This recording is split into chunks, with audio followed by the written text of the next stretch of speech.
പോലീസിൻ്റെയും സൈന്യത്തിൻ്റെയും NDRFിൻ്റെയും അഗ്നിശമന സേനയുടെയും എല്ലാം നേതൃത്വത്തിൽ രക്ഷാപ്രവർത്തനങ്ങൾ ഊർജിതമായി മണിക്കൂറുകളായി തുടരുകയാണ്. അടിക്കടി പെയ്യുന്ന കനത്ത മഴയാണ് രക്ഷാപ്രവർത്തനത്തിന് വലിയ തടസ്സമാകുന്നത്.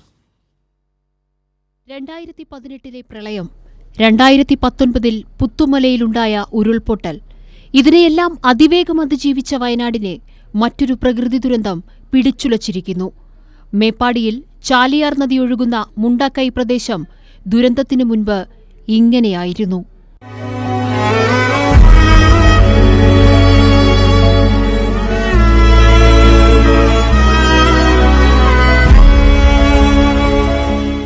പുലർച്ചെയുണ്ടായ ഉരുൾപൊട്ടലുകൾക്ക് ശേഷം മുണ്ടക്കൈ ഇങ്ങനെയായി.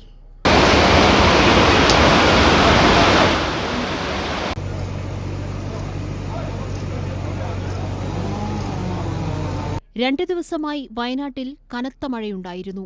എല്ലാവരും ഗാഠനിദ്രയിലാഴ്ന്ന സമയം. പുലർച്ചെ 1:45 ആദ്യ ഉരുൾപൊട്ടൽ. മലയിടിച്ചിൽ പല പ്രദേശങ്ങളും തകർന്നു.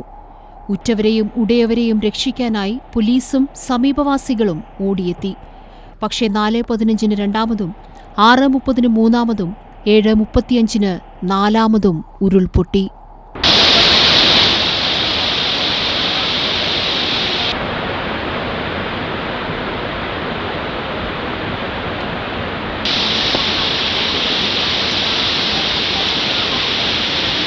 ഉരുൾപൊട്ടൽ മുണ്ടക്കൈ, അട്ടമല, ചൂരൽമല ഗ്രാമങ്ങളെ തകർത്തു. ഈ ഗ്രാമങ്ങൾ ആദ്യ മണിക്കൂറുകളിൽ പൂർണ്ണമായും ഒറ്റപ്പെട്ടു. ഗ്രാമത്തിലെത്താനുള്ള ചൂരൽമല മുണ്ടക്കൈ റോഡ് ഒലിച്ചുപോയി. ചൂരൽമല പാലം തകർന്നു.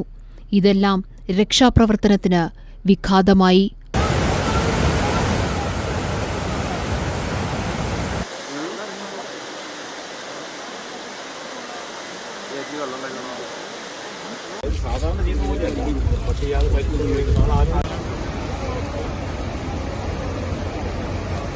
അടിക്കടിയുണ്ടാകുന്ന പ്രകൃതി ദുരന്തങ്ങൾ കേരളത്തെ ആശങ്കയിലാക്കുന്നു.